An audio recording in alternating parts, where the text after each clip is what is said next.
Afternoon, guys. Just wanted to give you guys another quick kind of update word of encouragement from the church here. I was just thinking about it, how blessed I am to be the pastor here of Calvary Chapel Edmonds. Such a great body of believers. So many people have contacted me, asking me, hey, what can we do? How can we serve? How can we bless those in the church or those in the community? And it's such a cool thing to be a part of. I would like to discuss a couple of different things that I would like us to do as a church, some homework, as it were, for the next couple days. First of all, be praying. As you spend time in the Word, be praying specifically for who it is that the Lord might be leading you to minister to during this time. And be specific. Ask the Lord to bring to mind a specific certain person that you can be praying for and encouraging and just be ministering to. And as you do that, the Lord's not going to say, sorry. Right? He's gonna bring somebody to mind for you. So I encourage you to do that. And then second, those of you guys who are part of Calvary Chapel Edmonds, I want to encourage you to connect with the body during this time, to purposefully reach out and connect with as many people as possible in our church body. And that can be via email, via FaceTime or Facebook Messenger, or texting or calling or whatever.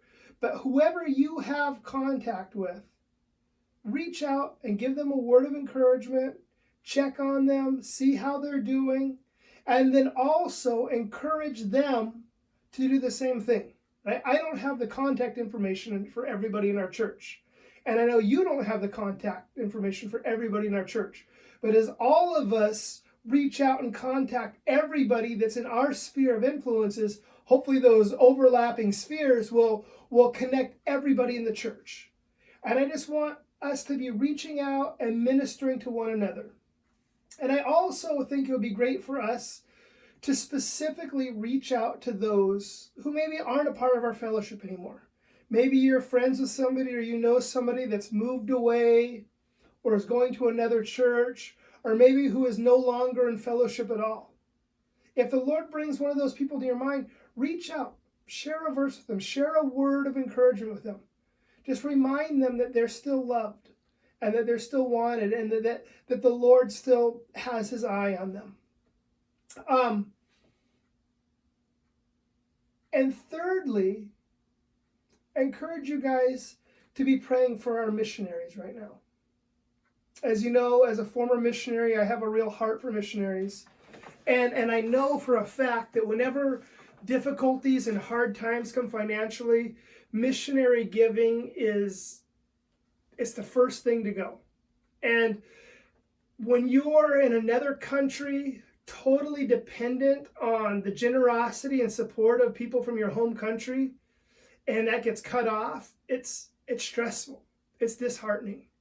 So I encourage you guys to be praying for our missionaries and to continue to give financially and trust the Lord with your finances in that matter.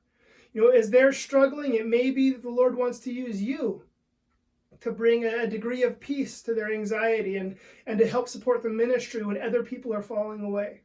I'd encourage you also, if you can't give, to continue to pray and to drop your missionary a note. Drop them a letter, drop them an email or a Facebook message and say, hey, look, we're thinking of you. We're praying for you. You're still on our hearts. As difficult as being a missionary in a foreign country is, I can't imagine how stressful it must be right now with all the travel restrictions in place and the inability to, not even that they want to come home, but the inability to come home if they wanted to. That's a hard thing. That's emotionally and spiritually taxing. So keep our missionaries lifted up in prayer. So those are your assignments. I want to leave you with a couple of verses from Hebrews chapter 10. Starting in verse 32, it says, "But recall the former days, when after you were enlightened, you endured a hard struggle with sufferings, sometimes being publicly exposed to reproach and affliction, and sometimes being partners with those so treated. For you had compassion on those in prison, and you joyfully accepted the plundering of your property, since you knew that you yourselves had a better possession and an abiding one.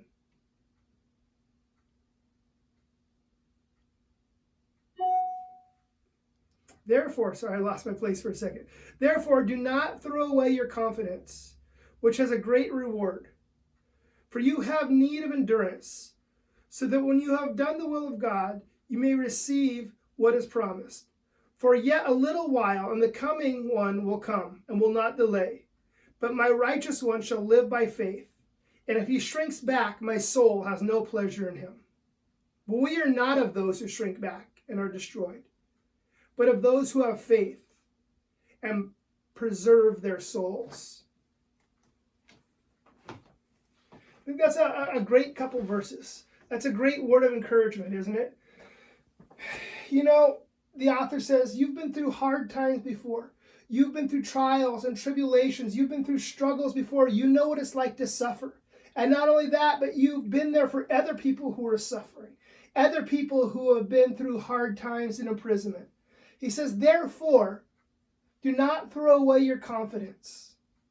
He says, look, guys, don't lose heart. The Lord has been so faithful to you in the past. He's always been there. He's going to continue to do so. Don't throw that confidence that you once had in the Lord away. And then he says, for you have need of endurance. You may be facing hard times now, Paul says. You know, you may be going through some difficulty. But he says in verse 37, it's just for a little while. It's a temporary condition. And it may last years. It may last your lifetime. But from an eternal perspective, it's but a temporary condition, Paul says. And then he says, but the just shall live by faith. And as you may know, that's a quote from the Old Testament, from Habakkuk chapter 2, verse 4. And Paul actually wrote I guess what you could call a 3-volume commentary on that verse. Romans, Galatians, and Hebrews. In the book of Romans, he talks about the just and what it means to be justified. In the book of Galatians, he talks about how we're to live, how we're to walk in the Spirit. And as you know, Hebrews is sort of the book of faith and how to live by faith. And that's what Paul is talking about here in Hebrews 10, living by faith in hard times. And he says this.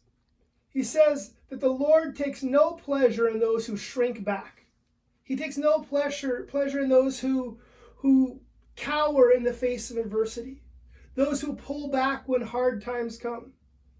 But he says in verse 39, but we are not among those who shrink back. We are not among those who hide, who run away, who cower when hard times come. He says we are among those who have faith. We're among those who don't hesitate. When the order